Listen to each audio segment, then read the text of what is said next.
Oh, you're Captain America. Shh. Call me Steve. Oh, I can call you Steve? And now that we're on a first-name basis, it just doesn't quite feel right to be fighting like this. You come to intergalactic battles often, or you usually come solo, or you have somebody? I mean, are you seeing anybody? Pew pew pew pew pew. I'm Spider-Man. That's a mighty big hammer you have there. Do I have a surprise for you? Wow. Hey, Jony. I just want to say, you're pretty good. And I was wondering, do you think you'd want to be a guest on Out of Our League? Yes, please. Great. Can't wait to see what you've been working on. What am I working on?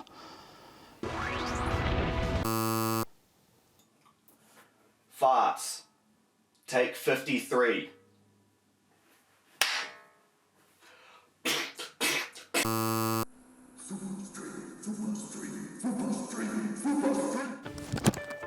When I say film adaptations, what comes to mind?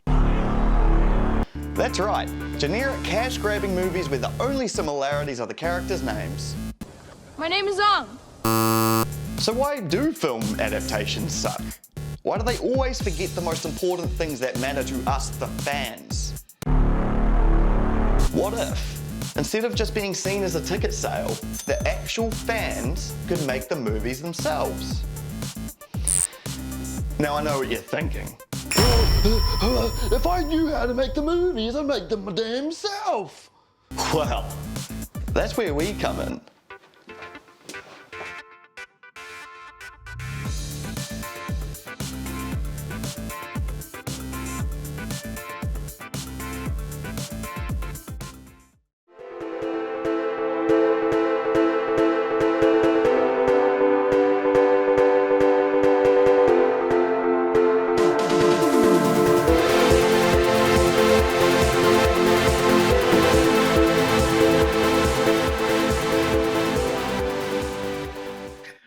Welcome to another episode of Out of Our League. I don't know what we just watched, but it was really good. It was really good. Yes, very good.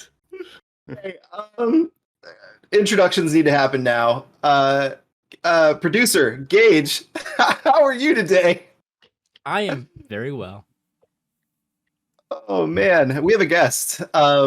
But we're gonna get to that in a moment because we have a disembodied voice to remember because I just forgot about him. How are you today, Ben? What's up? How you doing, buddy? Oh man, I'm doing all right after that madness. That was That's so one way to intro the show, you know. Our special guest, the one and only. Is it Jony or is it Johnny? No one knows. Super Video Bros. Want to be? Woo! How are you doing today? I'm doing great. It is Jony though. Just I know. It's Jony. I have Everybody. a bad habit. Yeah. I'm trying to break it. Look, you're not the only one. You're not the only one, Phil. To be fair, yeah, we have a community question from the Robin GL that asks, is it Jony or is it Johnny? But he spells it exactly the same. So in text form, it's just the same thing. But it's good to have clarification on that. So thank you. Yeah, no, it's all good. When I was a kid, I just decided that there was too many letters in Johnny, so I just got rid of it, and here we are. I'm stubborn, so How much time do you think you've saved, Johnny, by cutting out that extra letter? I've saved thousands of seconds, but I've spent longer explaining what my name is to people, so I think it kind of weighs Balances out. that, yeah. Yeah. But yeah, hi. At the end of that video, we saw a Super stream. So can you tell us a little bit about Super Video Bros, who Johnny is, and what Super stream is? Okay, so basically, I am a videographer from Christchurch with my brother. So we have a business called Blue Hood Studios. We did like a lot of commercials and events, weddings, whatever. We did a lot of stuff. But I found that I can't really do my silly stuff at the same time on the same channel. So I created the Super Video Bros intentionally with my brother so we could just make our fun stuff again without like any money involved, that kind of thing. And yeah, I had a show called Hero Kōrero, which means hero talk in Māori in New Zealand. And yeah, I lost time. I just lost time. And I needed to go back to work. So yeah, it was just a lot of balancing, but now I found a thing that me and my brother can actually do together live with a community, hopefully, and we can all make short films together about whatever the hell we want, and there's no like money incentive or anything like that. It's just us together making cool stuff. That's awesome. So does that mean you're going to like have, with your community, just post a poll every week and say like, what are we writing about? Or are you going to have people submit stuff or? Yeah, exactly. So at first we were thinking we'll put like a poll up of what like games we want to play. Community picks it. We play that game for however long we can beat it, whatever. And then the next week or the next stream, we all come together and just throw in a bunch of ideas. We kind of guide it through a script writing process that's really easy to follow. It's a lot easier than filmmakers like to let you know, but it's going to anger a lot of people, I'm sure. But like, yeah, it's just we all just want to make cool stuff about the games we play, the stuff we watch, and we want other people to be involved as well because a lot of the people watching this stuff have really cool ideas. Like some of the art styles and some of the like storylines that people can make, even in fanfic, as dirty as it can be. There's a lot of good stuff in there that fans can just make. We may as well do it. So We had a conversation last week with Nerf Alice about fan art and fan fiction and spec scripts for fan projects and stuff like that, and how no matter what you're doing, as long as you're creating something, that creation is art and it's valid.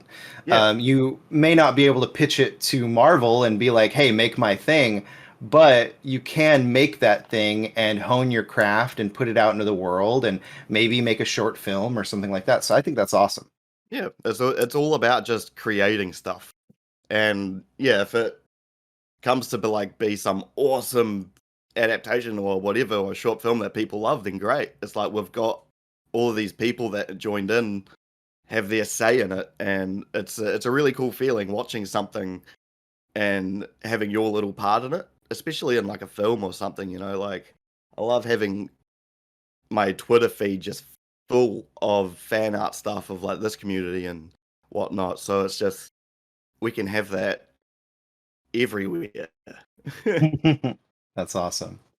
Now, we've heard a lot about New Zealand because we have a couple people from New Zealand who also live in the future, like yourself, Yeah. on this show and on other content that we do. But we want to know, like, what's New Zealand really like? It's all good. It's all right. Like Christchurch, Ben can attest to that. Christchurch is a little bit different from other places, especially in the North Island. We're in the South Island, so we're a lot more rough around the edges. North Island We're is a better, bit, is what Johnny's saying. Yeah. yeah, we're just a little bit better.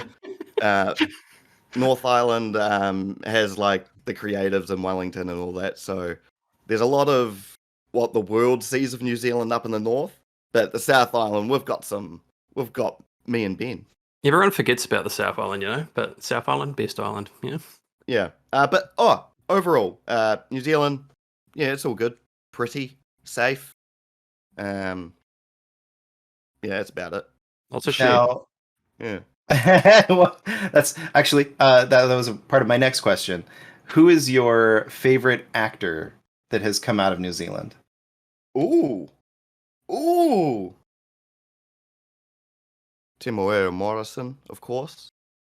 He, you'll know him as Jango Fett, and the clones, and Yeah. Boba Fett even, actually. I can't spoil anything, but like, the Mandalorians are all good. Yeah, it is 100%. Now, what about favorite movie? Out of New Zealand? Yep. Shrek. Wait, was that the movie? Was it Yep. called Trick? Shrek. Oh, Shrek. I was like, what?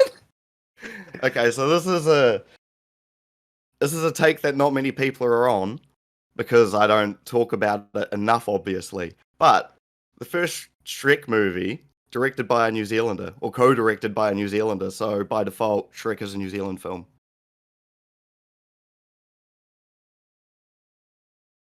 Sure. Okay, we can't stay silent that long because people are going to think we went dead. That was a statement. But for real,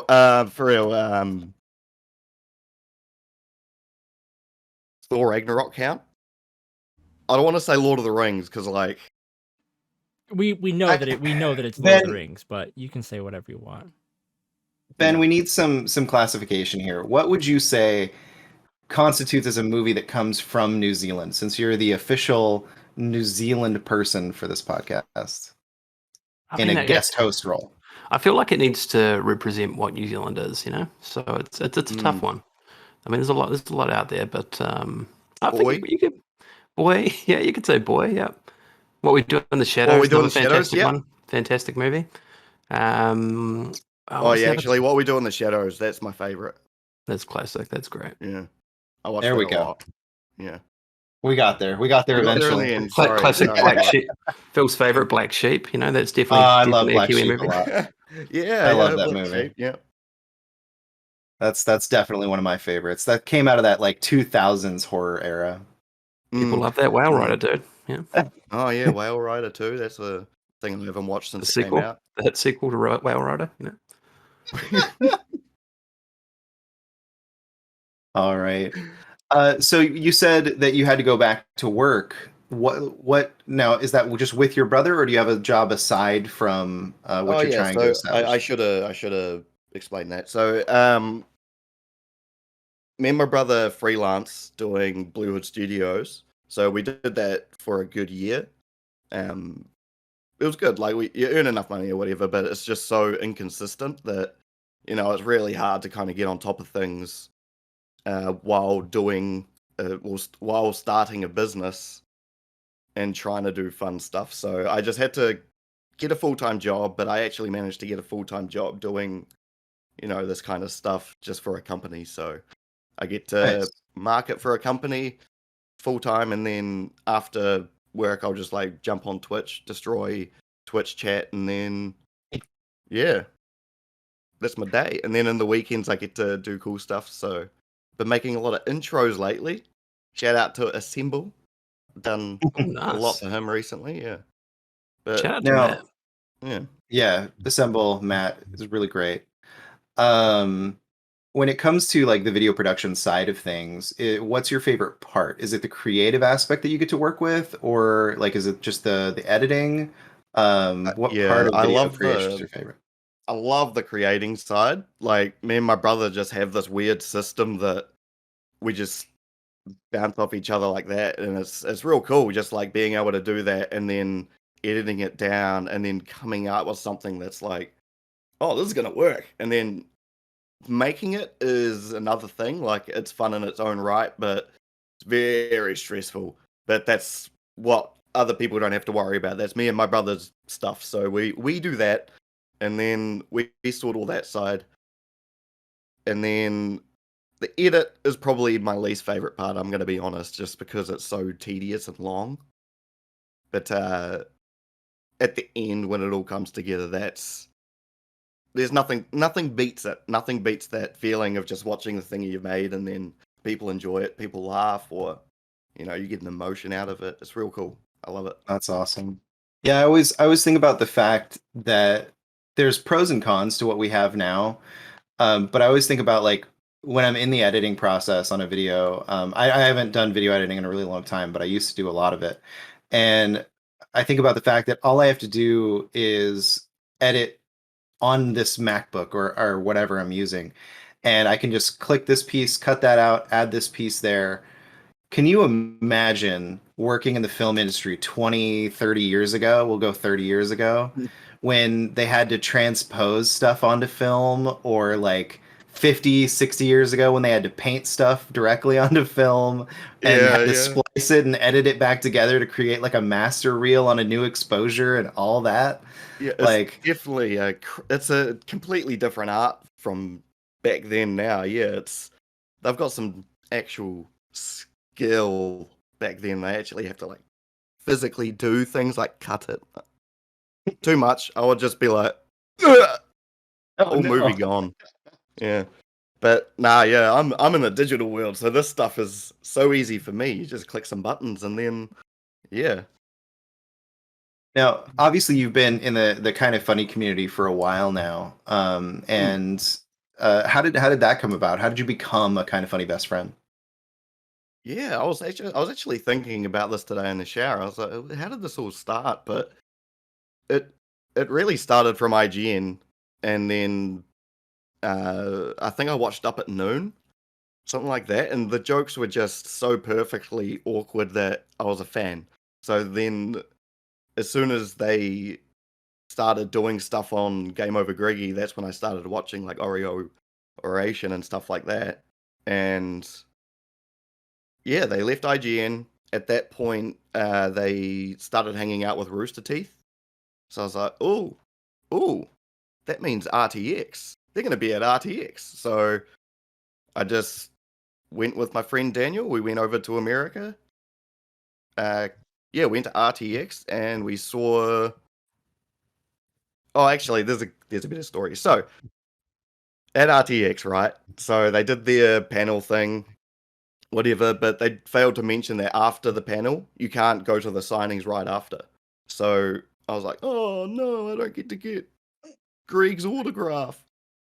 But like, I was just walking around, and Tim and Nick were just standing there, just hanging out. And me and a couple other fans, we just went up and were just like, hey, what's up? Hey, yeah, did all the friendlies and stuff, and they just took us right to the front of the line. Oh, this is gonna make more people angry. They took us to the front of the line, in front of the VIP, and they're just like, yeah, these guys are all good.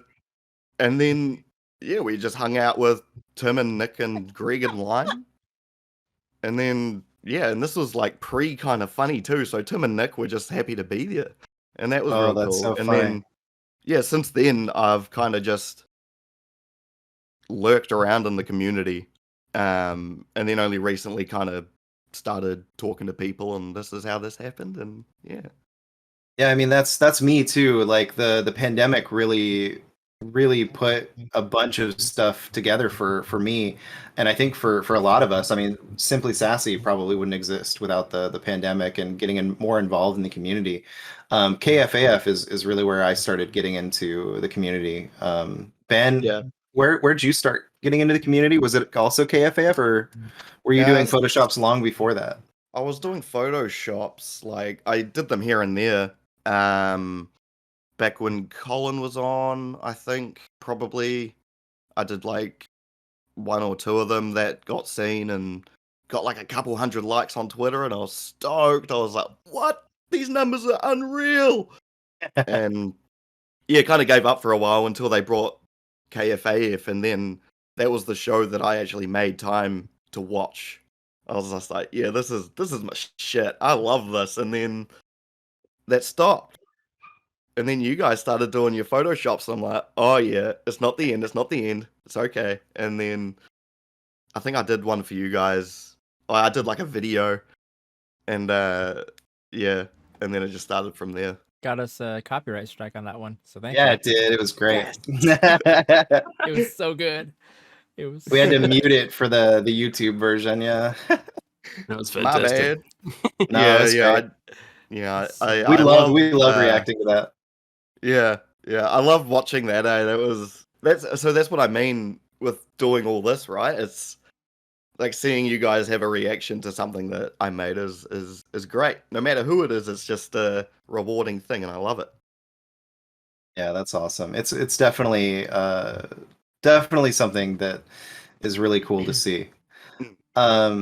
Speaking of your love for kind of funny, I know Ben has to go pretty soon, so I want to make sure he gets to ask this question before we get too far in. So Ben, I'm gonna pass it over to you real quick.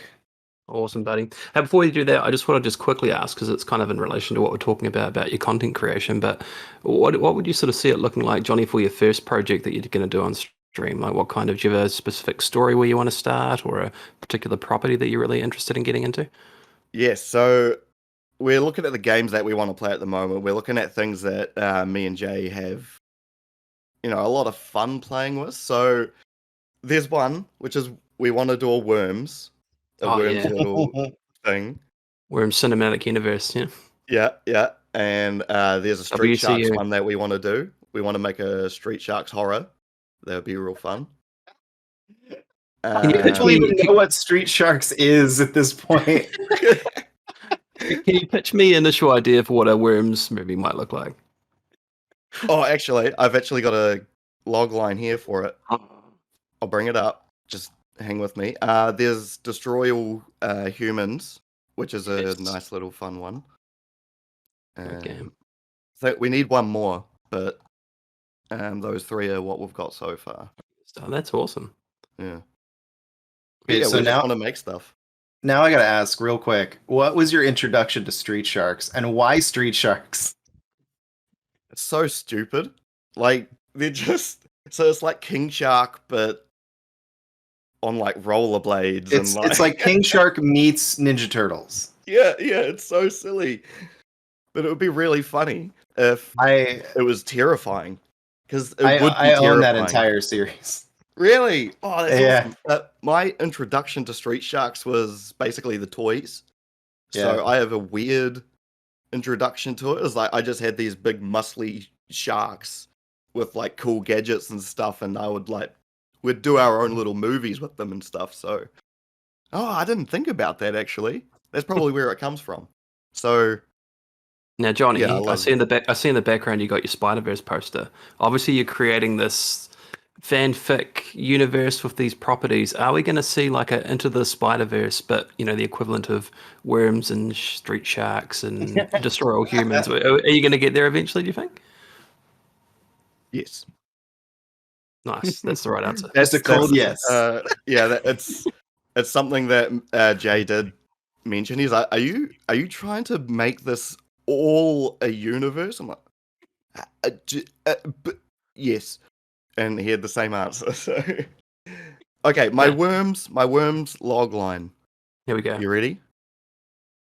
This is copyrighted, people. Copyrighted. Okay. Yeah, this is not copyrighted by me. I'm probably going to get sued the fuck out of. Oh, okay. So, yeah. When their dirt patch is invaded and their families are blown up with bazookas, 5 unlikely worms band together to fight. That's it. Love it.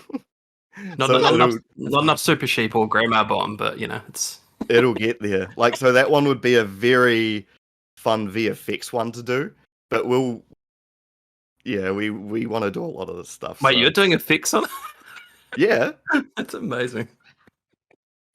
So that's the thing. Like, we've been doing this for a while, but like we've been training to do it for a while. So now we're kind of sick of using our skill set towards like random commercials or something. We want to actually make films and stuff. That's what we started doing this for. So this is the best way to do it, I think. Nice. Hey, well, if you need a voice actor for one of the worms, you just let me know. I'm pretty well versed in the Worms universe, so I can play the banana, maybe actually the banana bomb. Did you recognize the voice in the Spider-Man or the intro that I did? No, whose was that? My favorite person in the universe, Hoodie. Actually, I was going to say that as we're watching it, but I was like, can't be Hoodie. Like, it was Hoodie. It was I Hoodie. thought it was you putting on a voice. That's amazing. Now I don't want to put your favorite person in the universe under a bus, but I'm gonna. I actually sent him a DM to see if he wanted to be on this show, and he ghosted me. Whoa. Right? I'm very sad. Whoa. Very That's- sad I got ghosted. If Hoodie was here, I would tell him off. I can't believe that. I'm gonna message him right now, Come on, Hoodie. live. We'll get a Oh, live man. reaction hopefully before the end of the show. We're watching him tapping his phone right now, giving you the play-by-play. He's got a big smile on his face. He changes his profile so often that it's impossible to find him. Oh, I know. He is That's everyone great. and no one at the same time. He's everywhere and nowhere. He's got 1,200 different accounts, you know? Wow, 1,200, huh? 1,200. It kind of feels that way sometimes. If there's a weird account commenting on your stuff and you have no idea who it is, it's probably Hoodie. Shout out to Hoodie. Shout out to Hoodie. Yeah, it's either Hoodie or me. Yeah. Now that No, question Hoodie- that you were Hoodie's the question you were alluding to earlier, Phil, was obviously a question that we ask every guest, and it's in relation to Greg Miller, Johnny. So you obviously know who Greg Miller is. You've been to RTX, you went and saw the panel there. Obviously, you're a big Kind of Funny best friend. So the question that we ask everyone is, how is Greg Miller able to be everywhere at once? What's he doing? You know, I've had to think about this as well, and he's just a big presence. His presence exudes human form. It's like his ghost busting powers. He absorbed all the energy from just things. I don't know, Ghostbusters apparently. Is he like And he Ego, just- where yeah, he's he just like everywhere? absorbed all the energy from people around him. So people around him are kind of just like frail now. But now he uses that power as a Super Saiyan and goes, "Bah, I am Greg Is that Miller." what happened to Nick? Yeah. He just, I don't know, like, I really don't know. He is kind of like a bit of a Super Saiyan, isn't he? There's just so Well, much power from one man. So when he does this little hands up in the air, give me your power, Spirit everyone bomb. does Yeah. it. He's Goku. I like to He's think it Goku. didn't happen to Nick, but Nick's pretending that he did to make him feel less old. So Nick oh yeah, is a Vegeta. he totally set my It power. took all my energy. Yeah, totally, guys. Jiu-jitsu. So with that long-winded answer, I answer as Greg is Goku, Nick is Vegeta. There we are. Can we get that fan art, Matt? Thank you, I Matt like Ferguson. I like this idea that Greg like just exudes so much presence and energy that he's got like an ethereal hand typing on a phone on Instagram, another ethereal hand like reaching over onto a computer typing on Twitter, and then he's like focused on whatever he's doing in the to the camera. It's pretty great. Platinum tweet. Oh Platinum. yeah, and video games, sure, yeah. Yeah. It's not possible, dude. We'll get That's to the bottom great. of this one day. We've got top men on the project. His Howard kid is going to Eora. be the same, but bigger. Not in size, but well, maybe. But like, that kid is just going to learn from Greg and Jen, and it's going to become it'll be Ultimate Gohan. I'm I'm honestly very intrigued. Like, when we're all old and not doing anything like this anymore, and this kid is a superstar. I'm very interested to see what that child is going to be doing. Because yeah, it does have that influence from Greg and that influence from Jen and all of Jen's kind of inner workings of like, you know what? The kid may not even love video games. They might go the exact opposite direction and just go into like sports or something because there's so much video game like entrapment within that family because you've got Pop Agenda, you've got Greg and his just infatuation with video games and everything behind the scenes in the video game world, and Jen's behind the video game world knowledge as well, that I feel like he'll be so inundated with behind the scenes video game knowledge that he's just gonna be like, nope, I'm gonna go do math. Yeah, We've got the timeline though, right? Like we've got the timeline of what happens with the Rimothy story. We know that at some point Greg stabs Tim's son, right? Greg goes on the run. He comes back for Tim's son's, obviously wedding, right? Where does Greg's son fit in all this? Like, is he taking his son on the run with him? Is his son already grown up at that point, doing his own thing? Like, these are the questions. Yeah, the son must have just said, nah, maybe not. Like, I've seen where this goes. I'm just gonna become a lawyer, and then stays far away from that mess. Is that how he gets his dad off the charges, the stabbing charges? It would make sense. Yeah, there we go. Yeah. You're right, Phil.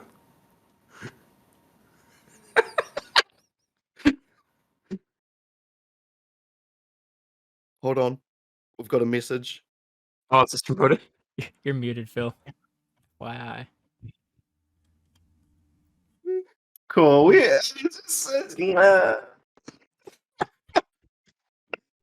Okay. I'm sorry. I'm so sorry.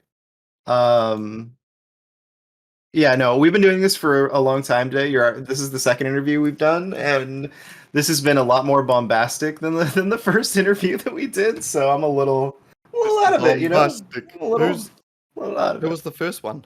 Can I ask? Yeah, I think we can reveal that, right? I don't see why not. We're not important enough to have NDAs and shit. It's true. It was Barrett Courtney.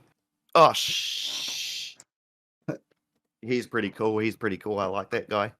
He's a him pretty cool question. dude. What did he So say he's a about pretty Jeff cool dude. Rosenstock? Does he like him? He actually did not know who he was.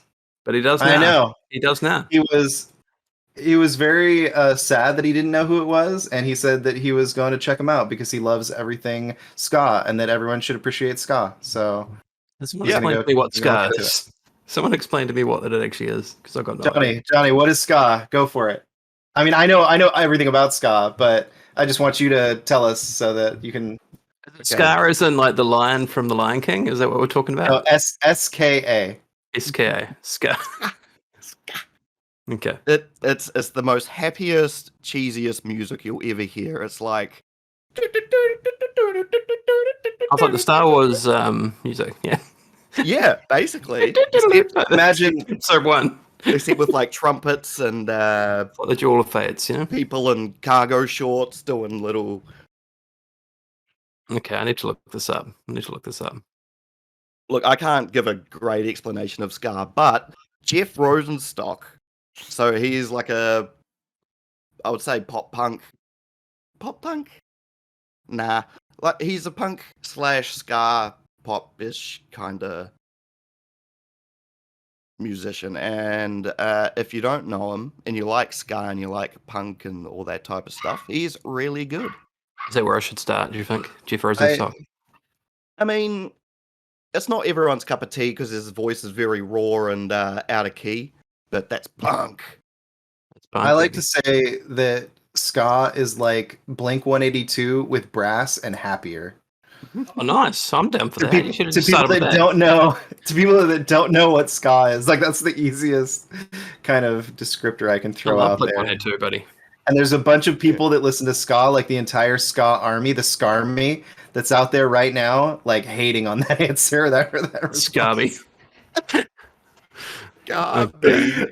I don't know what I'll be doing later on today. Yeah, I'll be checking out this. He's very depressing though, so just keep that in mind. It's very happy music, but the lyrics are quite damning to the world. So, I don't know. Maybe just listen to it in a dark room. Not too dark though. Not too dark. Some sunlight, just a little bit of sunlight. Yeah, just a little bit. Okay. A little bit of happiness. Okay. Gotcha. Awesome.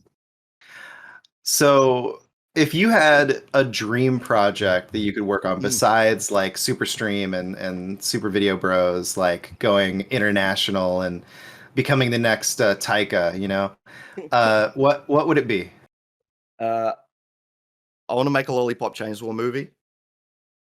Oh, yo, what are the chances?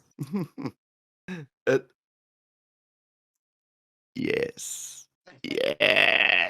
I wish I had my keys. I also have Nick's head on my keychain. I gotta ask. Yeah. Who would you cast as the main cast of the movie? Juliet, her family, Nick. Yeah, so it changes very quickly. So this has been an idea that I've had for like since the game came out. Basically, I was like, like this kind of humor. It's very tongue in cheek. It's very self aware of itself. You can relate it to today. It's so easily in that a way that it can actually mean something more than what it is from the game. So with Juliet, it's essential you get her right, and Nick as well. Like they're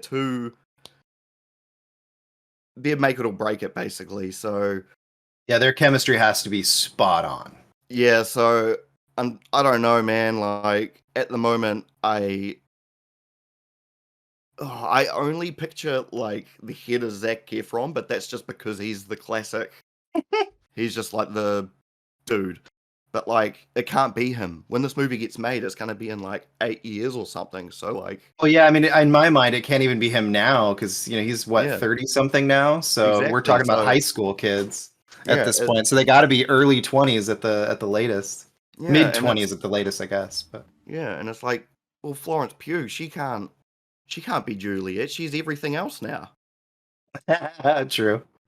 It's like, well, does it have to be a blonde actress that looks like Juliet? Well, if I want to keep people happy, yeah, but if I want to make a good story, I mean, wigs exist, yeah, it's just hair who dye knows? exists. Who knows? But I'm sorry I didn't answer your question, Gage. I just danced around it. Okay. Okay, so now moving away from the main cast, though, what about the villain characters? So the villain character. So the thing is with that. So if from the first Lollipop Chainsaw, I don't know if there's going to be anything else from that series, but it's very music heavy, very genre based per level. So each level has like a parody of someone from that music era that, it's tongue in cheek. It's whatever. So I do want a punk one. I want a metalcore type of villain that has a breakdown. I want a breakdown. Give me that junk, junk, junk, junk, junk. Give me that heavy. Give me like with the chainsaw going chunk, chunk, chunk, chunk, and like all that type of stuff. Give me that. Like it would be so satisfying. So I know one of the villains has to be someone that lives that shit. Like I want. Give me Matt Heafy. Give me Matt Heafy from Trivium. He does some stuff right now. I want him to do the album actually. So I just thought of something. This is a weird now. This is suddenly like a weird brainstorming session for a Lollipop Chainsaw movie. Yeah. But I know if this movie was made today, dude, Maya Hawke for her, because I was thinking Uma Thurman, right? Not Uma Thurman as the actress, but like from Kill Bill. I was thinking Kill Bill, and she was in Baby Driver, right? yeah, I think she was no, wait, was that No? her? No, I don't remember. But she's in Stranger Things. She was just in Fear Street. Let's see. It doesn't look like it was her in Baby Driver. Oh well, shit. But anyway, I was just thinking of she's a good age for it, and also though the woman from Baby Driver would be great too. But I was thinking of like the bombastic scenes and like how you would actually make this movie and plan it out, because it's like in some ways it's a video game, so like you have to kind of have those intermediate sequences and those boss quote unquote sequences, and Kill Bill is like such a great template for something like that, with how crazy and wild some of the sequences are in Kill Bill, and then that kind of like almost boss fight-esque thing that happens at almost every end sequence of that.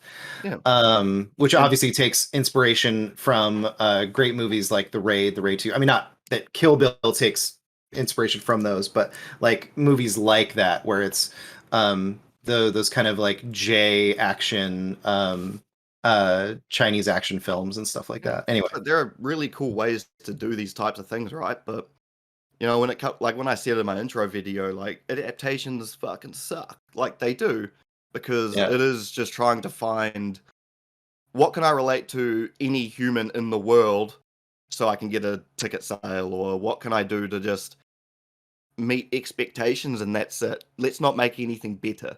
So when it comes to like doing levels or video game movies never working because of the interaction, it's like, well, no. Something like Lollipop Chainsaw, it goes through a journey, it's very quick, but it tells a story of rises and falls, just like any other video game does. But Lollipop Chainsaw, like you said, Phil, things like Kill Bill, Raid, and all those types of action films work. And we just saw with with the Suicide Squad, that can be a type of look that you go for with those graphics, with those gory Yeah, scenes. the music, the gore, Mm. yeah, It all absolutely. can turn into something really damn cool, and it could be one of the first good video game movies. I don't know. Yeah, that's awesome. What a weird side tangent to go off on, but I'm a roller man, coaster. I absolutely love Suda 51, Lollipop Chainsaw, all that stuff.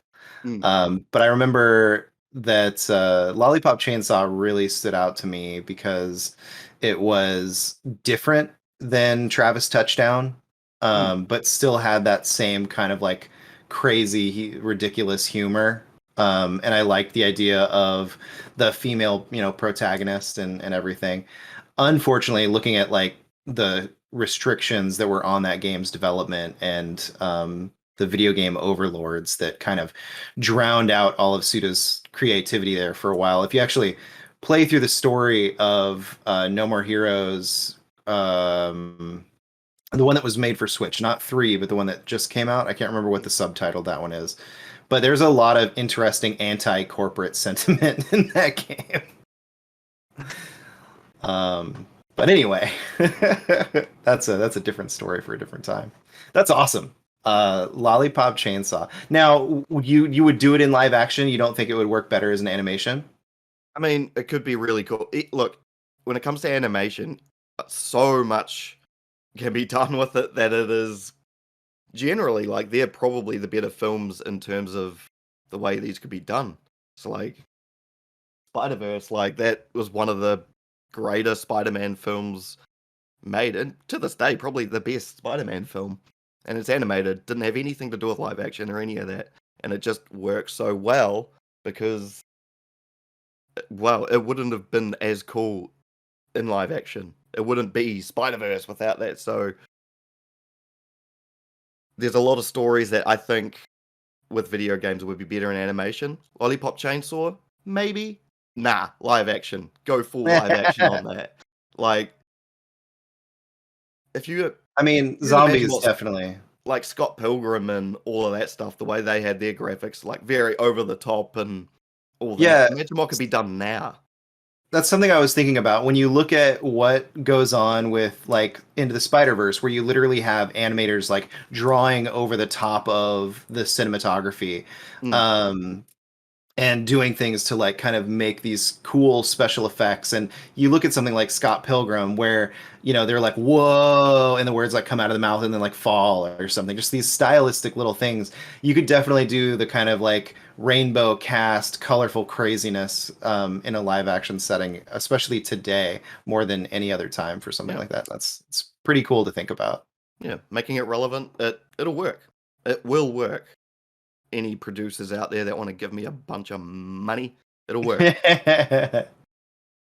So, moving on from dream projects, I'm going to go on the exact opposite spectrum. Oh, And I want to talk about like how you deal with the mental stress and burnout of video editing and making content like you do when it comes to like is what I'm making going to live up to what what the person had envisioned, or how much time you've been spending on something and something's just not working and you're just so frustrated. Like, how do you move past those blocks? How do you get past that anxiety? And how do you get past burnout?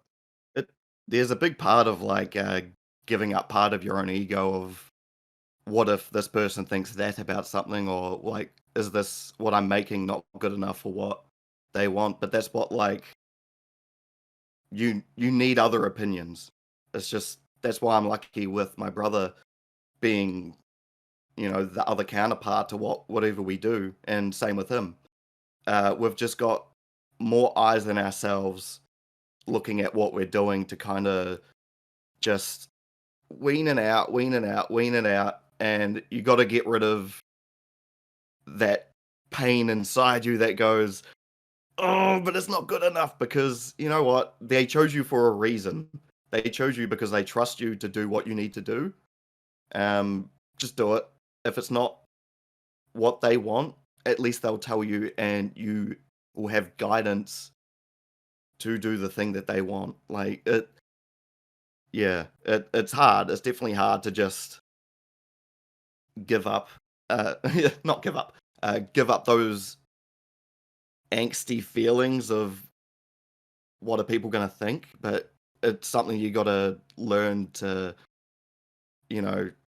not give up completely, but just let it slide off, get someone that you can trust, and just trust their vision and work together. That's how I deal with it. Nice.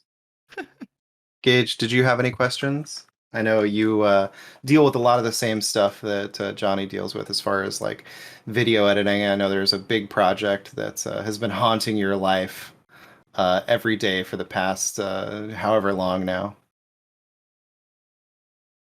There sure is. I mean, technically there's a couple, but we've covered most of the stuff. We've already kind of talked about a lot of that, as far as background and stuff like that. I don't know if I have anything that hasn't already been touched on. Well, you can always roll to your community question. I could. I'll do that. So it comes from our good friend Hoodie at the Penny Marvels on Who's that? Twitter. Who could not be here today for some unknown reason because he never responded to my message to him. Who never responded to my message either. Yeah. Nobody ever responds to my messages. He responded to me. He said, I'm not responding to those guys. Bastard. Sorry, Tim, I've got to take off. But thank you so much, Johnny, for everything, buddy. And I can't wait to see what you do in the future. And have a fantastic show. I'm not going to lie, Ben. I thought you had just left your computer on and had left already just to keep the square up and muted yourself. Well, I mean, I could have done that. It would have been a smart thing. I should have just done that. Anyway, have a fantastic show, everyone. You too. Thank you. Ben. Bye. Or good day, because you're not doing a show. Okay. Now I'm redoing the overlay. Give me 1 second. Boom. You're fine. The question is something he likes to ask all of our wonderful guests when they come on, and it's simply, how are you? Hoodie. Always coming in with the hot heat fire questions. Oh, I'm all right. Yeah, I woke up a bit late today. I've got quite a lot to do today. Look, Hoodie, do you want the real answer? Because if I'm going to tell you the truth, I'm doing damn well. Thank you.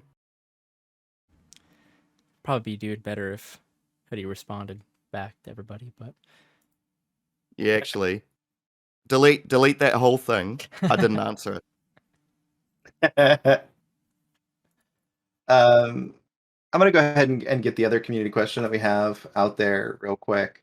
And it's from Erica, Hoodie's timeline twin, which, Hoodie's just coming up all over in this episode. Gosh, it would have been really nice to have him here, Could have actually played on these references. But it says, super excited for this episode. What is your favorite movie franchise? Wait, why did he do this? You'd think it would be a real easy answer with all this Avengers stuff in the background. But, I did have another think about this too last night. I was, what is my favorite movie franchise? Sure. Marvel, I buy a lot of the Marvel stuff. Sure, I'm a big fiend of it. Just give me that good old Marvel. But I actually really love Back to the Future. Like a lot. A lot, a lot. And it's kind of changed the way that my life is, well, the way that I've made choices in life, which is weird. But I thought about it. Back to the Future, I think my favorite, number one, numero uno. Is Back to the Future. Yeah. Nice.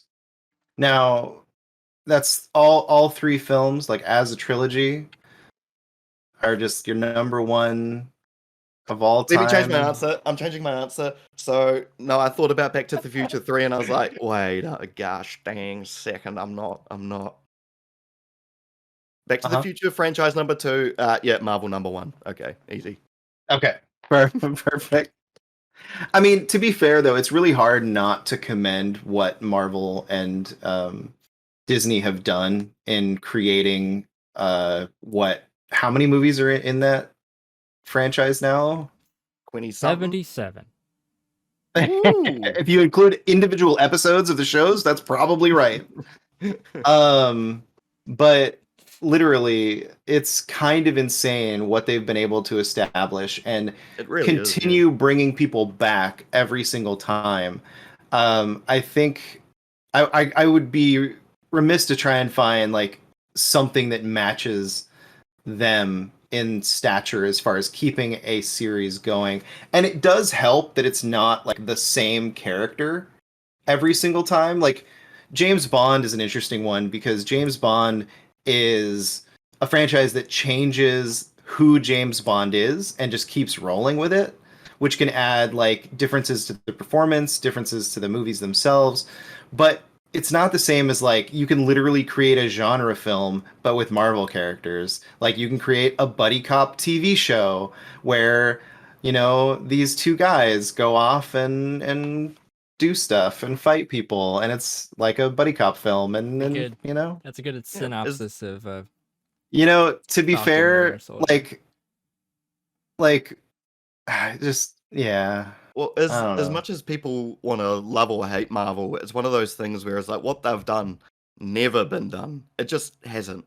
There has been no way to have this done until now because they did it first. So being able to just, they're taking over. They just have. They've got Star Wars, Marvel, Simpsons, I mean, of all things. Like some would argue that Kevin Smith did it first. I'm just saying. Well, Kevin Smith first. We'll give props to him. Actually, he's like Clerks 2. It's a great movie. I love Clerks 2. Okay, go back. Yeah, Marvel. It just hasn't been done ever. I'm about to blow everybody's and minds. This is gonna really upset Phil because he really wants Kevin Smith on the show. Alexa, I didn't say anything. Shut up. Okay, real quick, before Gage gets Alexa, into that, I wanted to say the reason I stop couldn't it. remember Falcon and the Winter Soldier is because through the entire run of that film, I called it Birdie and Bucky. So I didn't want to say Birdie and Bucky on the show, but then it like wasn't coming to mind. The show is called Falcon and the Winter Soldier. So sorry about that. Just wanted to get that out there. Love you guys. I've never. I call shows some weird things like no, I'm not going to get into it. Like I can derail these. Oh, sorry. Hey, Gage, you've never what now? You've never watched a Kevin Smith film? You've never liked a Kevin Smith film? I've watched about 20 minutes of Strikes Back, and that was it. I've never seen anything else Kevin Smith has done. Okay. Oh, yeah. Okay. And like the 20 minutes I saw, wasn't bad. I was like, yeah, I see why people like this. But then when I tried to look up his other stuff, it wasn't on Netflix, and then I just never tried again. So okay, to be fair, there's a weird thing because of I don't know if it's because of is it Weinstein stuff or whatnot, but there's some interesting distribution stuff around Kevin Smith's films. Like you can't really get copies of Dogma anymore. Like a bunch of his films are like off into the ether now because I don't know if it's because of the Weinstein stuff or copyright stuff. To be fair, I do have massive respect for him. I like him as a person. Like I've seen Fat Man on Batman and obviously stuff like that. So like I like him. It's just not having plentiful access to his films, I've never gone out of my way to try to watch him. So it's just like, yeah, Dude, it's wild to me that he has so much. Like Comic Book Men, there are people that have seen every Kevin Smith movie but never watched Comic Book Men. There's people that love Fat Man on Batman or Hollywood Babylon that have never seen a Kevin Smith film besides maybe like Red State and stuff like that, because that came kind of through Hollywood Babylon and whatnot. So yeah, it's amazing like how prolific and how much content that man has created and put out. I mean, he's done movies, he's written comic books, he's like worked on cartoons, he's done podcasts on many different topics, and he's done fundraisers and interviews, and like crazy how embedded he is in pop culture now. definitely. Right. I think, yeah, like, I don't know if like Acting. going back and watching all his films from when he first started would do it justice. I feel like a lot of what I hold respect for, like from his movies, was like, especially with Clerks 2, it's mainly nostalgia of never seeing a movie like that before. But like watching it now is kind of like a lot of things have stemmed from the way he did things, and it's just, I don't know if it'll hit as hard, but he makes so much good stuff, and oh, I love that dude. Sorry. I will Yeah. say it kind of blows my mind that you haven't seen some of it, because he's such a big Star Wars fan. And so Yep. there's a lot of like Star Wars kind of interwoven into a lot of what he does, especially uh like knocking down like Lord of the Rings over, like putting Lord of the Rings far below Star Wars. Johnny, that's not a knock on you. That's just No, I general. know. And it's I just love really it. interesting. I definitely recommend watching like Clerks, though, talking about going to the beginning of his stuff. Clerks and Clerks 2. Mallrats and Chasing Amy like are definitely, the stuff that I like. If you're talking about just the Askewiverse kind of stuff, like that's definitely the core of what I feel like you should watch, because it's a lot of interesting stuff on pop culture. And it's really interesting to think about the fact that he made these movies long before um pop culture was as big as it is now. I mean, he basically fought to make Mallrats, and Mallrats bombed because it was ahead of its time. The audience wasn't there for it.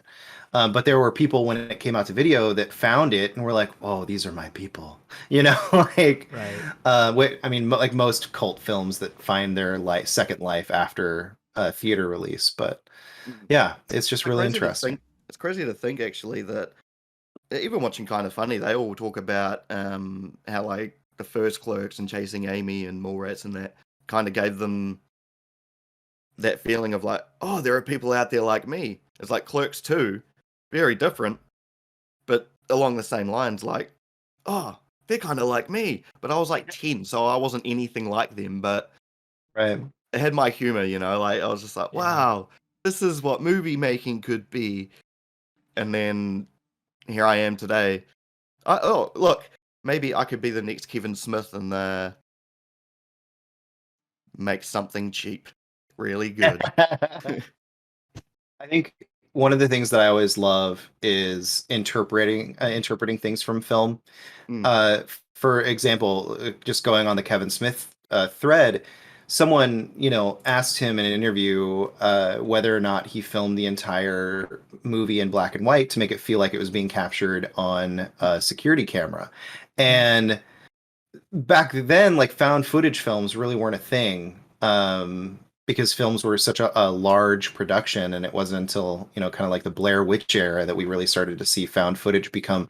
I don't know why this became like a film history like show, but it's kind of interesting to think about, because a lot of people talk about how Clerks inspired them, and how kind of the idea of it being on a security camera kind of influenced them, and just this like dive into these daily lives of these people, and how a movie could be shot on literally like no budget. I think one of the most amazing accomplishments of something like that outside of Clerks is probably Paranormal Activity, which was shot on like a $15,000 budget, 10,000 for the movie and like 5,000 advertising or something like that, something ridiculous, and ended up making hundreds of millions of dollars on that. And when you really look at it, like the special effects that are in there are solid because of what they do practically and technically on such a limited budget, and it all works. Yeah. Um, Like filmmaking is anyway, really, really hard, and for them to do it so cheap and be yeah, able to make that much money off it is so incredibly rare. Like it's really hard to do that because what comes first is story, and then everything else. That's when it starts getting really expensive because you need to hire VFX artists, and so much time gets put into it. But something like Paranormal Activity, you just need advertising because it's all shot in a house. So these things are doable, but it's so rare. It's so rare for it to work. So it's amazing when it does work because what it does, it changes the way things get made, and that's how things grow and become better and more accessible. I think, like especially like Paranormal Activity. It does inspire a lot of people to make their own horrors on the cheap. So it's all good. yeah. Horror is probably one of the most interesting franchises and genres because it's one of the few genres in film that still kind of gets relegated into this 10 million, 15 million. I mean, it's crazy to think that that's a small amount of movie or money in filmmaking, but like 10 million, 15 million, maybe 20 million dollars. And once you get past 20 million, like that's a high budget horror film. And it's crazy to think that that's the way that is because then you look at something like Equilibrium, which they consider their $30 million budget to be relatively small. And like it was really hard to work with just that limited amount of budget to make that movie. And it's like, you're saying that you can make something like Paranormal Activity for 10K, and then you go watch Equilibrium, which is a fun movie.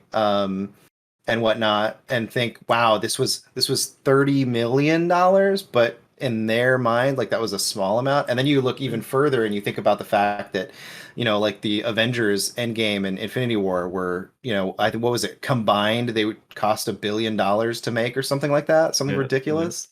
and then like you just think about it, and like when you look at the credits, like I know a lot of people just sit there and not kind Oh of man, pay attention. Like every single one of those names, well, a majority of them have been paid for their work to do something on that film, right? and for like Not maybe one enough, second, maybe 1 second, it could be like $1,000, $10,000. Like it right? doesn't matter. Like there are so many different avenues of what people do in film that of course they Especially need to be now. paid. Yeah, yeah. It's like there are so many people that need to get paid, so it costs a lot more.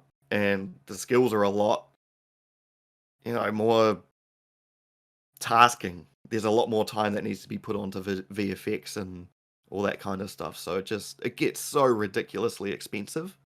But then indie people, they kind of just work together, and then money goes to advertising or marketing or whatever. And it's just it. Well, what's Yeah. interesting is marketing budgets usually aren't included Mm, in the general budget of a film. So like yeah. you can have a film that has like a $150 million budget, and then they tack on another 100 million in advertising. Mm, So even though you don't know about the advertising budget, like it really costs like 250 million to put that film out there and do that. yeah. Um, So much money. It's I know it's kind ridiculous. of ridiculous. I remember going into video games. BioShock was kind of crazy at the time. Was it BioShock Infinite? I believe Mm, was like one of the highest budget video games of all time, and they put like a $100 million advertising budget behind that. yeah, And yeah. I You just can remember you tell. you saw ads for that everywhere, billboards, digital, Mm, physical. It was everywhere. yeah. Yeah, just crazy how much advertising can influence something. And at the same time, like, do they need to do that? It didn't like it's I don't know. It Yeah. didn't help Mixer is what I'm saying. They paid millions of dollars for these influencers to go over there and these advertisements to go over to Mixer, and it didn't save Mixer. So like, is Yeah. it Like I really don't know how it works with that kind of stuff, eh? Because right?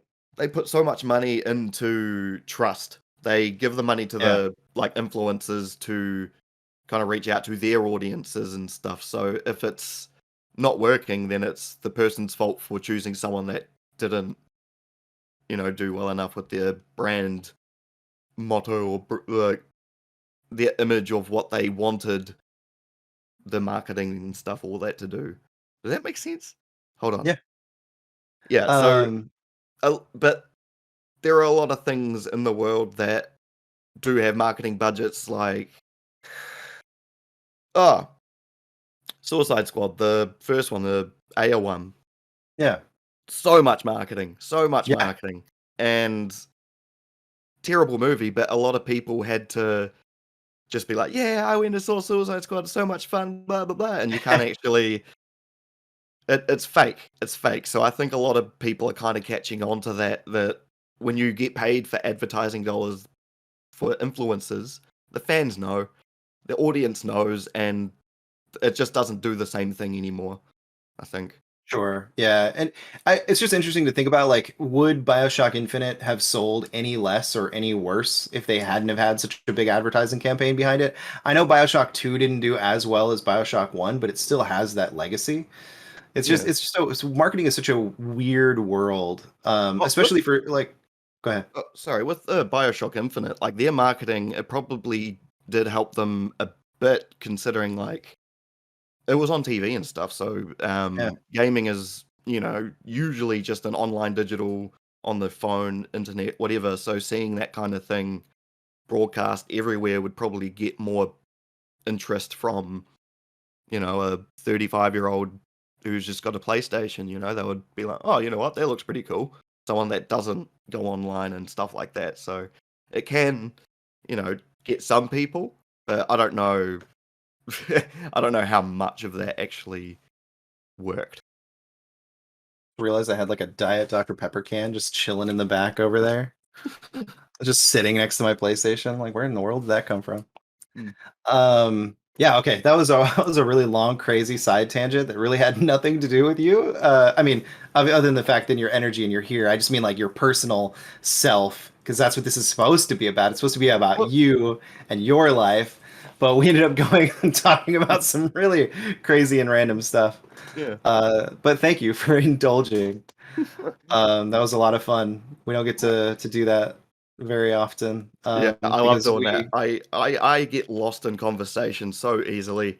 That's why I'm not a guest on many people's podcasts, because I just I take it and run. Nothing wrong with that. Did you have something to say, Gage? No? Nope. Okay. I just saw you tap your mic back on, and I heard a little bit of static, and I was like, is he going to say something? We're going to get something right now? We get some Gage knowledge, some Gage rage? Give us the Gage rage. Oh my god, Gage rage is the best, Johnny. I guess I do have one final question for you. Have you played this little game called Dragon's Dogma? No, I have not. And you know why?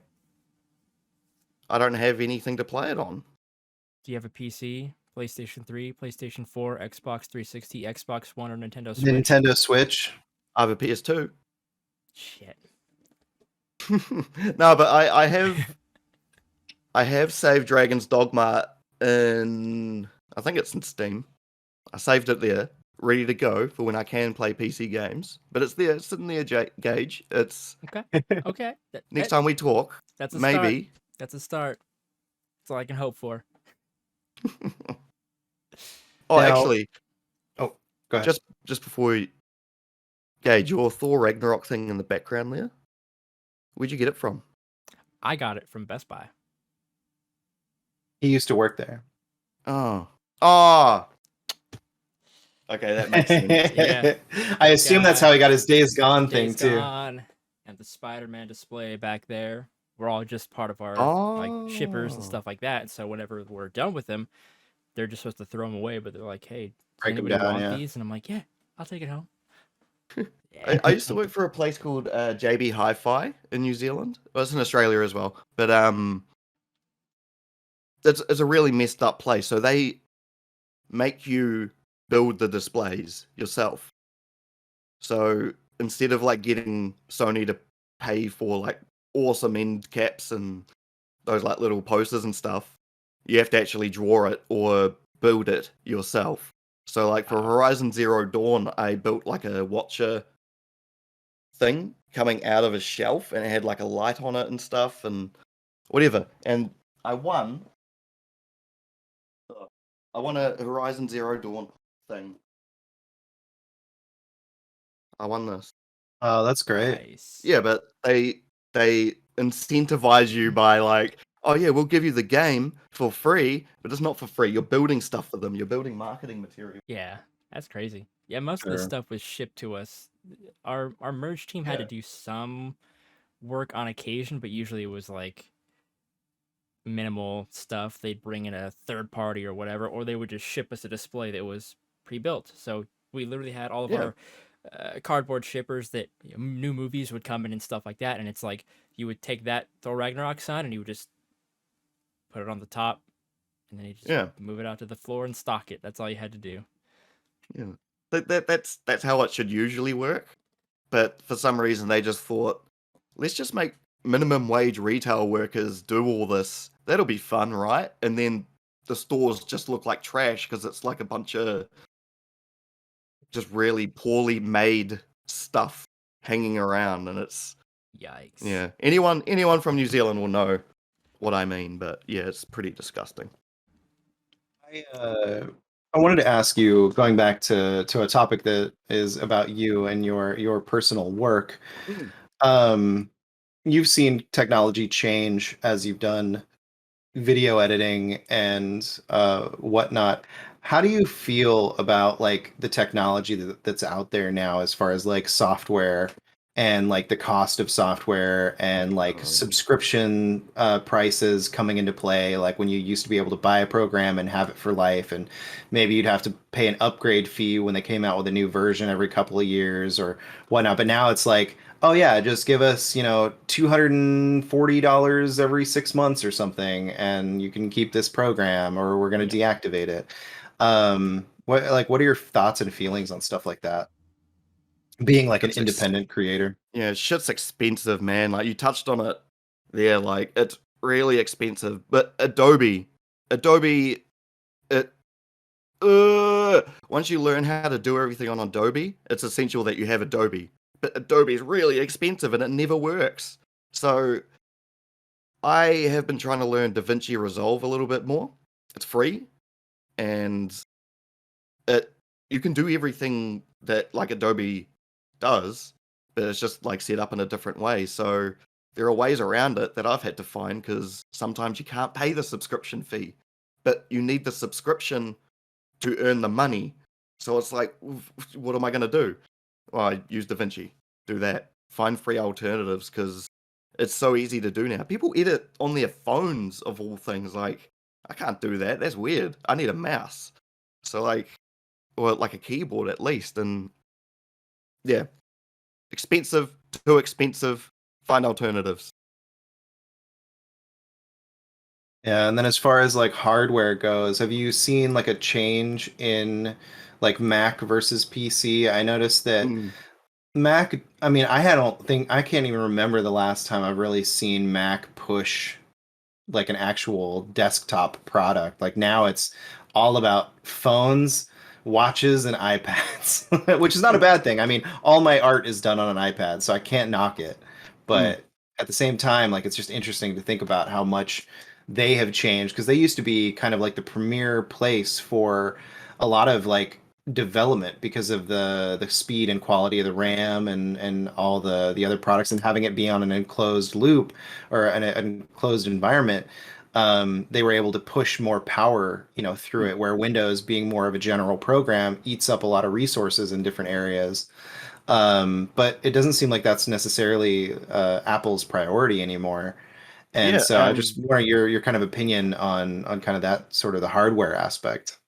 yeah. In terms of hardware, like I've never been a Mac user. I briefly used it when I was doing like the start of film school type of thing, but I I've always been Windows, so I've always just been used to Windows and all that. But only recently I could edit on a laptop. Like I do everything from a laptop, which is pretty powerful. But I shouldn't be, but I can. So the way that this works, like I didn't have to spend much money on this. I could have spent double the price on a Mac, and then I would have had to relearn a whole system. But it's accessible for anyone. Like it really is just preference at this point because Macs can do really cool stuff. I don't know what because I don't use it, but I trust people. I trust people's opinions on it. I still think it's so expensive, but yeah. Now, do you think like what do you feel like is the most important thing for people that want to get into uh video production, video work, video editing, special effects, stuff like that? Obviously, like larger stuff, you want a pretty powerful rig for doing like 3D work, like if you're using like Houdini or um like 3D cinema, stuff like that. But for just like general 2D effects, or like if they're trying to get into doing YouTube intros or maybe animated overlays for a streamer or something like that. Like, what do you think is the most important kind of hardware pieces of the puzzle? Like, are they looking for a high processor, high RAM, Yeah, just just something that'll work at a good price? Like, look, at this point, you could really get. I mean, I always recommend like a minimum of 8 gig RAM.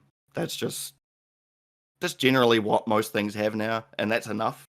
So yeah, good processor. That's all you really need for that type of stuff. You don't need to go hardcore and get like a massive graphics card to do 3D stuff or anything like that. I don't. I'm all in like built-in stuff in my laptop, like no crazy graphics. But that's why I can't play games. That's really what you want to put first. But you can do everything with the bare minimum, like with motion graphics, intros. As soon as you've got a thing that can, you know, so if you got like DaVinci, you want to build some motion graphics or anything, just do it. Just do it. Don't put it off. Use whatever you've got and do what you can with it. There's no reason to like hold off and be like, oh, I just want to wait till I've got this piece of gear and then I can do that effect. So, well, no, just figure out a way. Do it. That's more impressive than someone that's got a higher piece of gear. So, yeah. so your advice is start working and start learning. Yeah, it's starting with bare minimum. That's good because then you know what's better out there. You can start with the bare basics and enjoy the high power later on, like when you've actually learned how to do all this stuff. Because when you've learned how to do the basics, that's when you can start having fun and actually push your computer's power and do stuff that you didn't think you'd do before. So just That's what learn. a lot of like this is a weird kind of analogy or crossover, but when you're talking about like a personal trainer working out, stuff like that, and you're talking about like, oh, protein powders and L-carnitine and creatine and like, whatever diet pills or whatever else. And it's like a lot of people will tell you stop thinking about all these fad diets, all of these like supplements that you can be taking, and get yourself on a routine. Just start doing the workouts, start lifting weights, start doing your cardio, build a routine that works for you, and then once you start seeing results from that, then you can start moving into the bigger stuff. And although that's a weird kind of connecting analogy, I feel like it works really well because yeah, it's like take what you have and start at least learning, get yourself out there and put what you have to use to make things happen. And I think that's a really cool advice. Yeah. To bring it back to that, my brother's a personal trainer, weirdly.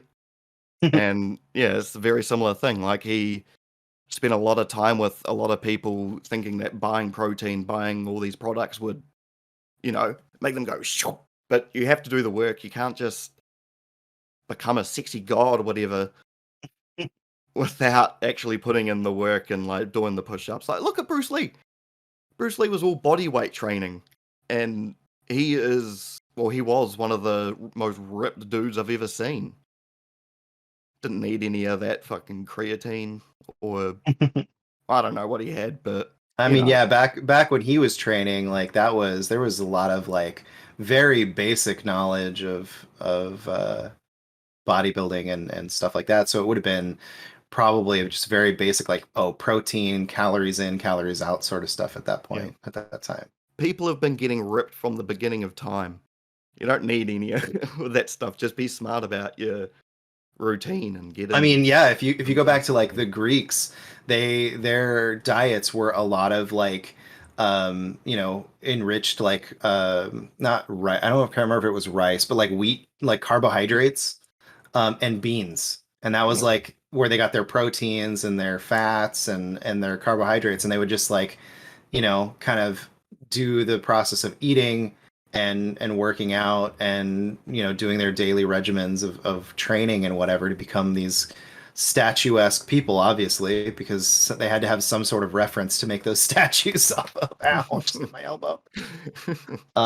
So yeah, it's definitely really interesting to think about how long people have been just getting ripped. Yeah.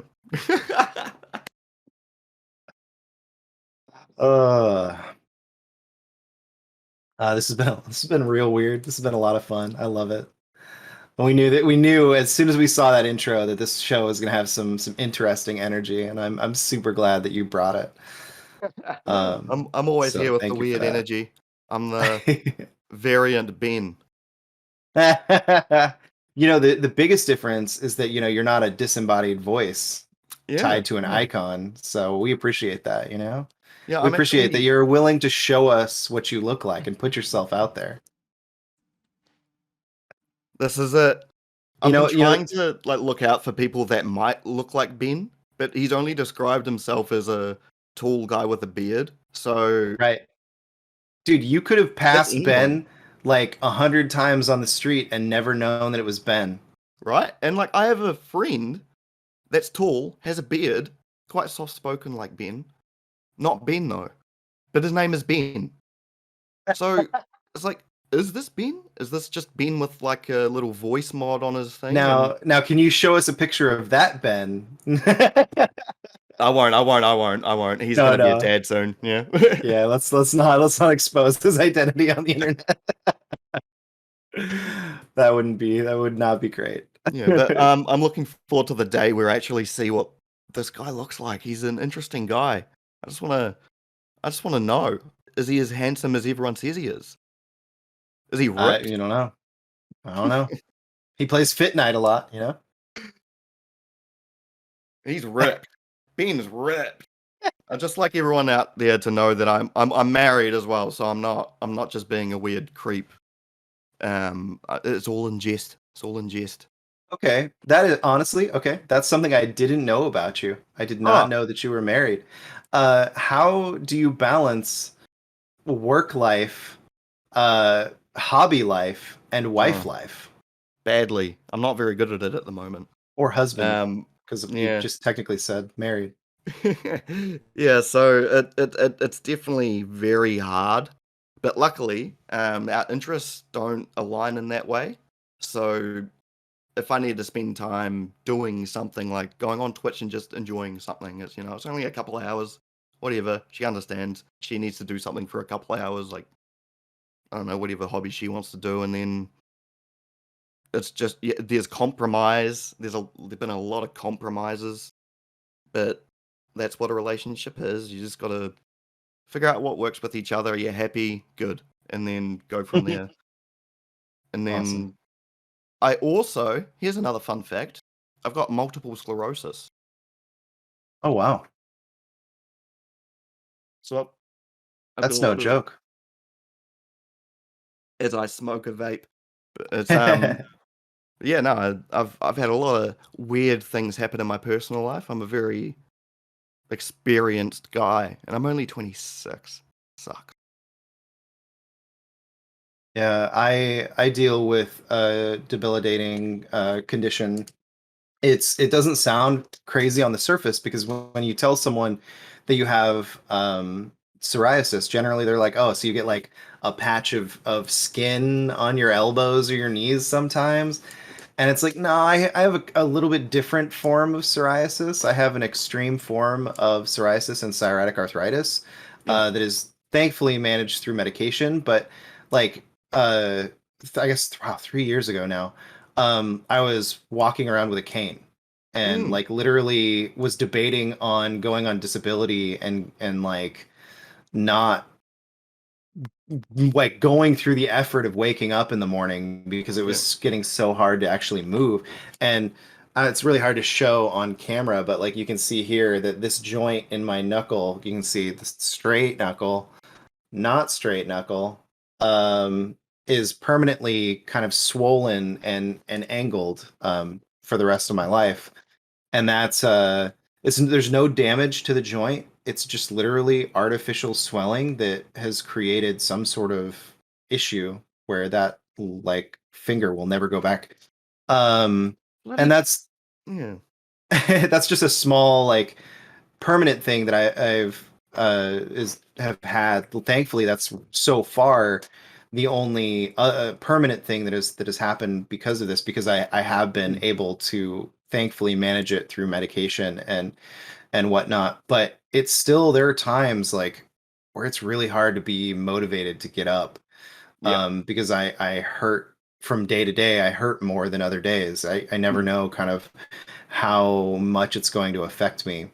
Yeah. And so living with a condition like MS that's can be a lot scarier depending on, you know, like how it develops and how things continue. That's terrifying.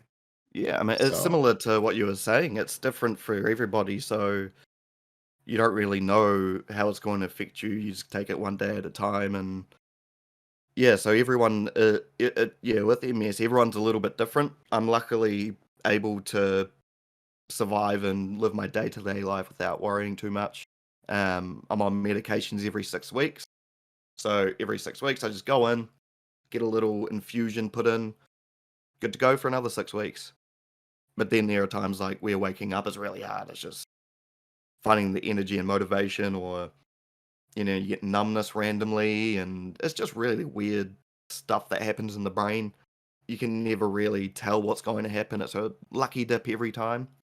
But yeah, luckily, I'm not that bad compared to other people. So other Sure. people have to deal with so much worse, which it sucks. It's just I wish I could do more. But you know, you just No- gotta live day to day.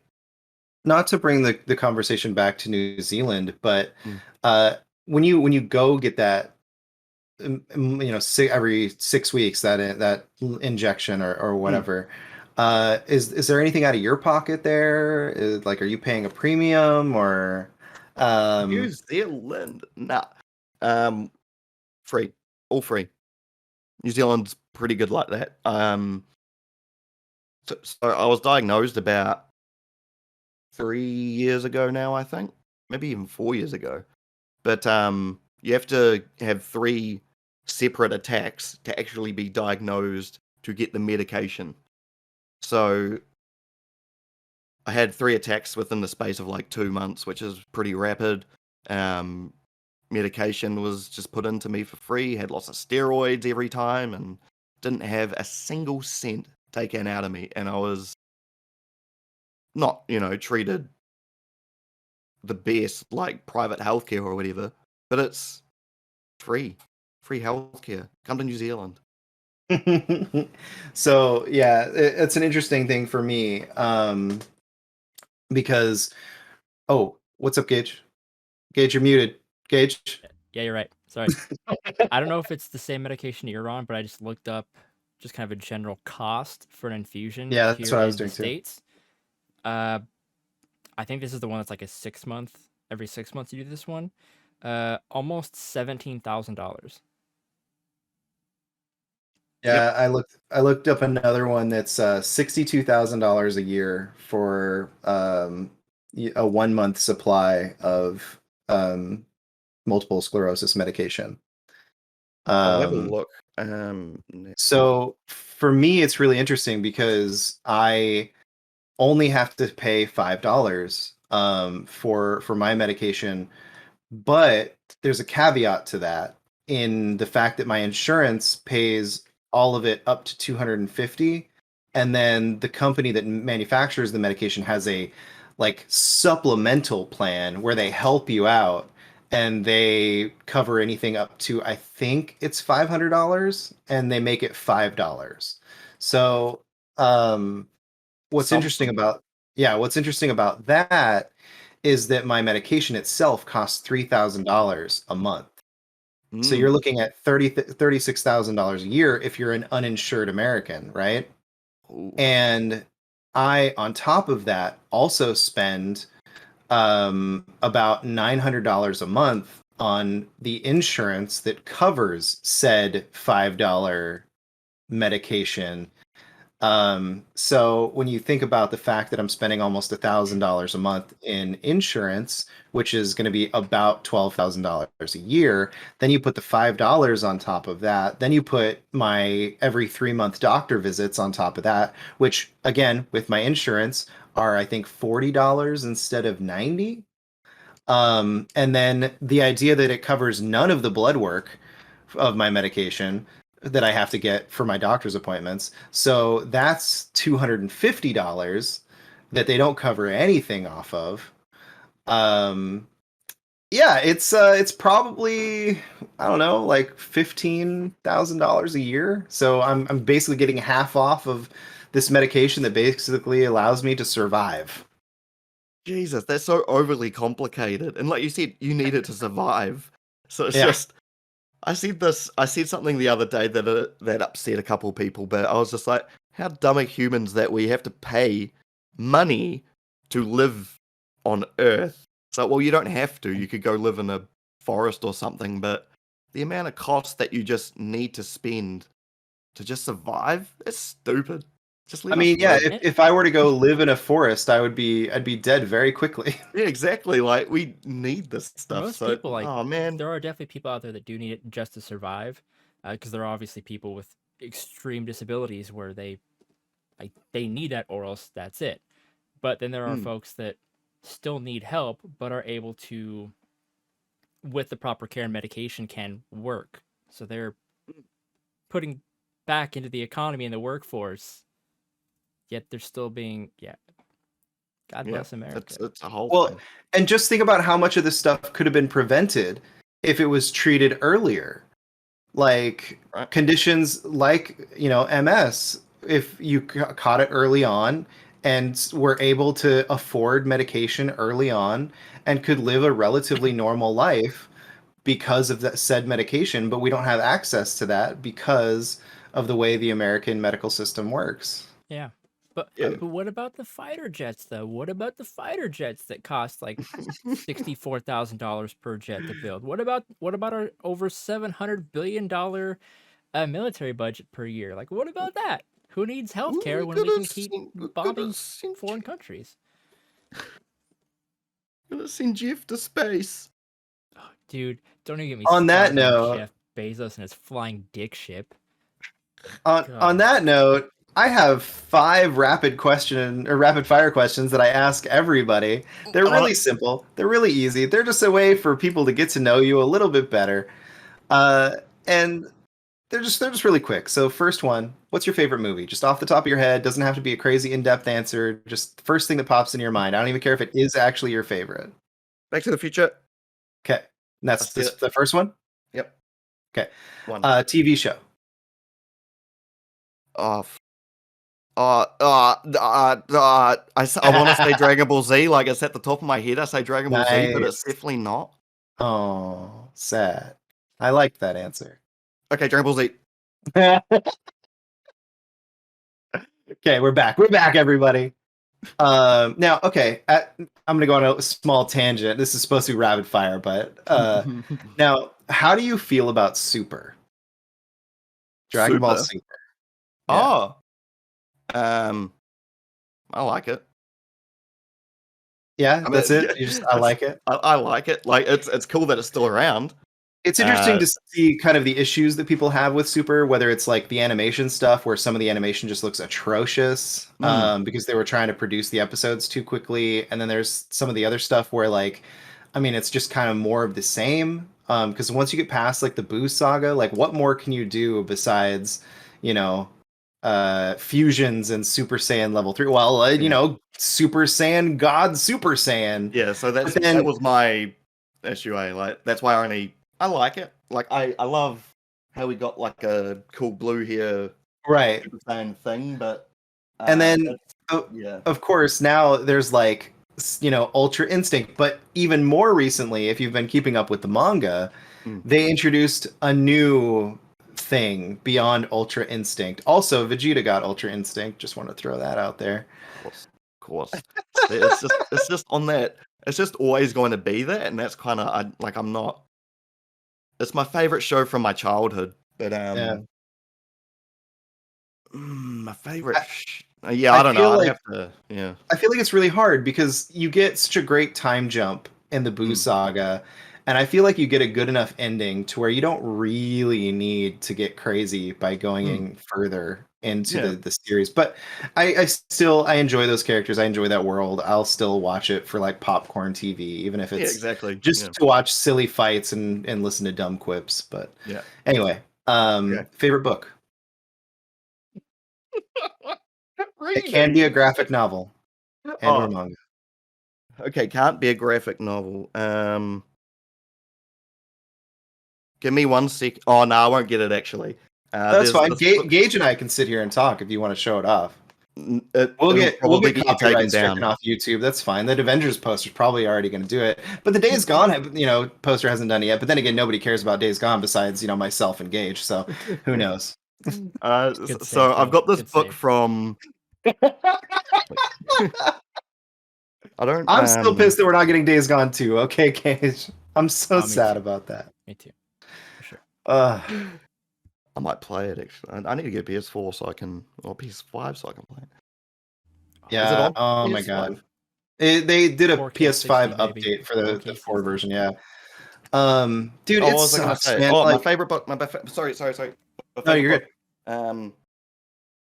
I don't. I don't really read books. Interestingly, there's this book I remember from my childhood called "Zombie Bums from Uranus." It's real. So I've got it out there, but I can't show it because the front of the book is actually a green bum, just a guy Okay. standing there.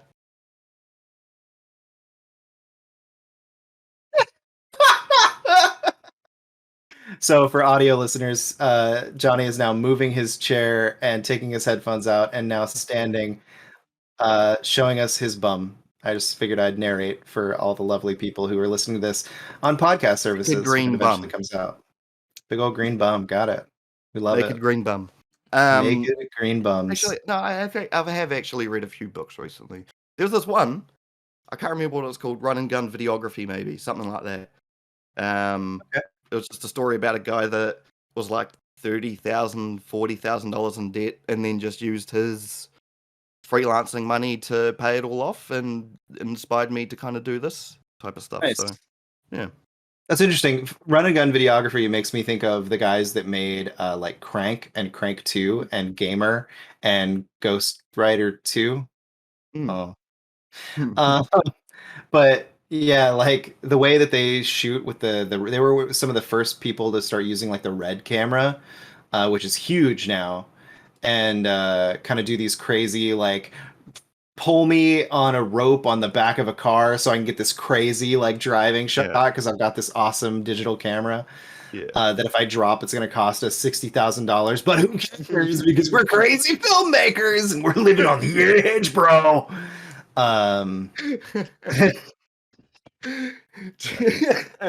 Definitely not like that. So run and gun videography is basically just what I do in Nice. filmmaking terms. Videographers are kind of looked down on. There's like, videographers? You mean a filmmaker? No, we make videos. We don't really make films. So like commercial videos and stuff. But it's basically run and gun. So you're a person with a camera running around getting footage. And that's like weddings, events, that. Been there. We want to do filmmaking. We want to plan shots, not just Nice. be reactive. Yeah. I That's go cool. on some tangents, man. Nah, you're good. All right, so the next one is favorite video game. The Witcher 3. Oh, wait, Very nice. did you play it on PC? I've played it on. No, I just did a PS4. Yeah. But you said you didn't have a. I'm confused. Oh, okay. I used to have a PS4 Pro, an Xbox One, and a PS3, and a PS2, and a PSP. Like I had the stuff. PS4 broke first, just went turned off, and I was like, cool. It doesn't turn on anymore. Next week, Xbox One did the same. So I was like, oh, okay. At least I got my PS3. Nah, doesn't turn on either. So I've got a PS2. All right, Yeah. it's very sad. It's a very Yeah. sad story. But I'm saving up. I'm glad we got to saving hear all it. my monies. I might get a Series S for a Game Pass machine, and I don't know. I need a PS4. That's all I need. So normally there's only one more question at the end of this, and it's a fun one usually. But first, I have to ask: do you like Marmite? I love Marmite, but it's one of those things that you have to put on very sparingly. You don't put it on like peanut butter or something. You do it very sparingly. You need the butter or margarine to be melted into the toast, so then the Marmite stays a good Consistency. It's like a good consistency, and it like glistens. It's beautiful. And you have one of them, all good. Two maybe if you're feeling a little hungry. I don't know. And then but you can't have too much Marmite. You can't have too much because you'll die. and then what is the real difference between Marmite and Vegemite? The country. So Okay. Australians love Vegemite. They swear by Vegemite. A lot of New Zealanders too, actually. But Marmite's our thing. I meet more New Zealanders that like Marmite over Vegemite. I think it's like Vegemite's a bit more, like just stays in your mouth a bit longer. It's a bit tangier. Marmite, it's all good. I love me some Marmies. Nice. Okay, so the last question is kind of related to this, but it's what's your favorite snack? Oh, Can be like candy, can be like a bag of chips, like whatever your favorite snack is. boy, Could be kids pizza, I all don't the care. time. Could be Marmite. Could be Marmite. Could be Marmite on pizza. Out of the Ooh. jar. Oh God. There is Marmite on pizza pie, by the way. I'm sorry. It's pretty good. Nice. But All right. no, but that's not my snack. I love birthday cake Oreos. Oh, that's a nice. great answer. Yeah. We just I got always them here love in New this snack Zealand. one because it's always such a fun answer. Nice. You got Oreos in New Zealand, or you just got birthday Just cake Oreos? we're starting to get different flavors. We had the They just got originals classic. for the longest Just got time. 'em. Yeah. Just got classic. But we started off with like for some reason it started off with caramel. We had caramel Oreos. Oh, That you know was weird. what? That's got to be because of the like caramel taffy chocolate biscuit things, right? Maybe. I don't know. I can't remember what they're called. Tim Tam? Oh, Tim Tams, yeah. Oh, actually, that's a good point. Yeah, Tim Tams are massive here. Yeah, so they started with that, and then they've just been rolling out new flavors, and recently the birthday cake. Waiting for the white ones. There's that video of Greg that like he has an Oreo-gasm or something. That video. We haven't got those ones yet. God, it's been such a long time Okay. since I've watched Oreo Oration. Yeah, he's had so many Oreos at this point. I have no idea. Yeah. He's had the Halloween ones, the mystery ones, the red velvet ones, So the now there are Red like, Velvet's yeah. good. So We've got them. now there's technically 2 birthday cake ones as well. Yeah, yeah. So there's the ones with the original cookie, and then the white ones. Yeah. What are they called? The I think they're just cream I think they're blonde. It's like blonde. a blonde Oreo. okay. Yeah, yeah, Yeah. yep. So we haven't got those ones yet. We've only got the originals. But once they get the new ones, You're all in. I'm You're all in. in. All right. Well, I think we are reaching the end of the episode. Do you have any other questions, Gage? Gage? Gage? Gage? No. Oh wow. Oh, okay, no, okay. Um, we're so dumb. So is there anything that you want to promote, or where can people find you? Right, yeah. So yeah, there is the super stream that I'm doing. That'll be pretty intermittent because films take a long time to make. But yeah, just keep a lookout. Follow me on Twitter at Jony Downs. It'll be in there, the spelling. Yeah, just hang out. Just hang out. Wait for me on Twitter. And oh, actually, I've got another thing to promote. I'm doing the Super 94. So I'm on my Twitch channel, same place, twitch.tv/Super Video Brothers. I am playing 94 superhero games that came out since 1994. So it starts off with like Wow. X-Men Children of the Atom. It's like a beat 'em up. It's actually really good. There's this Spider-Man and Venom Maximum Carnage. That's quite fun. It has a sick ass Yeah. album. I was playing that the other night. But yeah, I'm just going to go through every year playing the games up Wow. until probably up until when Gotham City whatever cool comes out. That seems like a monumental task, and I do not envy you. Yeah, no, it just managed to turn out to be 94 games that I chose, and it was just a good number. So yeah, All right. but it is going to take a long time, but enough time for me to save up and get a PS3 and play all those games, and then a PS4, and then a PS5. And, yeah, Absolutely. Nice. Well, that's awesome. What's your Twitch channel again? Super Video Brothers. So www.twitch.tv/Super Video Brothers. Is there an underscore in there or anything? Nope, it's just I got that Awesome. username until Nintendo decides to sue me. I don't think they would. Not over something like that. It is Nintendo. Yeah, I mean, it is Nintendo. You're not wrong, Gage. It is Nintendo. Awesome. That's about it. Yeah. So thank you so much for being on the show, and I just want to say, Johnny, you're pretty good. See the thing. and you're officially. Actually, just quickly.